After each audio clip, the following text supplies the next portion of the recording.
punya suara untuk juga menentukan tetap presiden. Ya, karena saya kira sempit hanya antara Ganjar dengan tapi kenapa terbesar? Yang mempunyai juga kemampuan ataupun ada semacam paket kedua besar mengenai semacam kemampuan meningkatkan suara sampai hari ini. Kalau ditanya Golkar, saya udah berkali-kali bilang Golkar belum pernah merubah keputusannya bahwa capresnya ya kita nggak persoalkan lah ya. Yang penting ini sudah jalan. Tadi niatnya udah saya sampaikan dan saya kira Pak Jokowi juga melihat bahwa ini untuk kepentingan bangsa negara.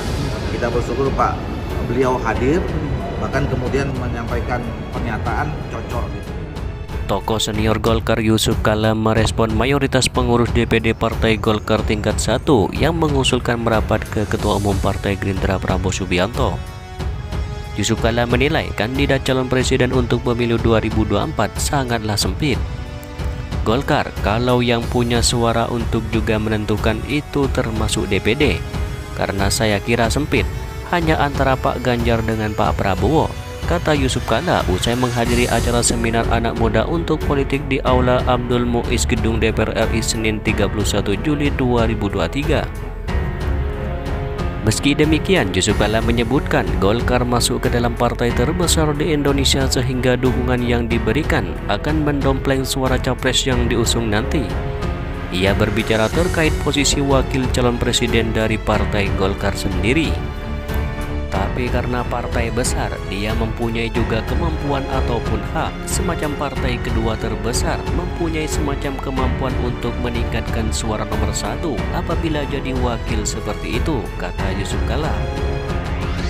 Terkait suara pengurus DPD tingkat 1, Yusuf Kala berharap Ketua Umum Golkar Airlangga Hartarto bisa menjadi calon wakil presiden nanti. Saya kira itu harapannya untuk masuk dalam kursi cawapres. Ya, saya sendiri tidak terlibat, tidak mengetahui banyak isi negosiasi, ujar Yusuf Kala. Ketua Golkar DPD 1 Kalimantan Barat Maman Abdurrahman mengungkapkan pertemuan Airlangga dan jajaran Golkar berlangsung di Bali. Salah satu yang dibahas dalam pertemuan tersebut yakni terkait penolakan wacana Munaslup. Selain itu, muncul juga dorongan dari mayoritas pengurus Golkar daerah tingkat 1 untuk merapat mengusung Ketua Umum Partai Gerindra Prabowo Subianto di Pilpres 2024 nanti. Pertemuan dengan 38 Ketua DPD 1 seluruh Indonesia di Bali kemarin dengan Ketua Umum, selain membicarakan terkait penolakan Munaslup, juga di dalam diskusi santai dan informal itu, sebagian besar suasana kebatinan beberapa DPD satu mendorong agar Golkar bisa berkoalisi dengan Partai Gerindra, kata Maman Abdurrahman pada Minggu 30 Juli 2023. Namun Maman Abdurrahman tidak merinci beberapa DPD 1 Golkar yang mengusulkan hal tersebut. Lebih lanjut, Maman mengungkapkan alasan sejumlah pengurus mendorong Golkar berkoalisi dengan Partai Gerindra. Maman menyebutkan latar belakang politik Prabowo Subianto yang pernah di Partai Golkar sendiri. Dikarenakan Pak Prabowo kan pernah di Golkar, dan di Pilpres tahun 2014 Golkar pernah berkoalisi mendukung Pak Prabowo sendiri, ujar Maman Abdurrahman. Tidak hanya itu, menurut jajaran DPD Golkar, elektabilitas Prabowo Subianto juga sangat signifikan. Ditambah lagi secara elektabilitas Pak Prabowo menurut kawan-kawan DPD 1 Golkar cukup mentereng dan juga sangat signifikan, kata Maman Abdurrahman. Krisis ini artinya waktu yang lebih singkat. Bagaimana bisa menang kalau pecah gitu kan? Dia harus bersatu dulu. Tujuannya apa? Dengan syarat-syarat diberikan, berikanlah. Karena Airlangga sudah diberikan mandat, harus memahami itu bahwa ini soal organisasi harus bersatu. Nah, kalau dengan alasan nanti Pak Jokowi Erlangga nanti tidak terpilih. Siapa sih?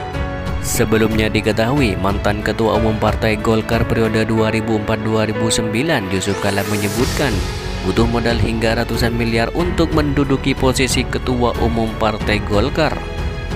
Ia menyampaikan demikian dalam pemaparan seminar anak muda untuk politik di gedung DPR RI Senin 31 Juli 2023. Yusuf Kala mulanya menceritakan prosesnya terjun ke dunia politik.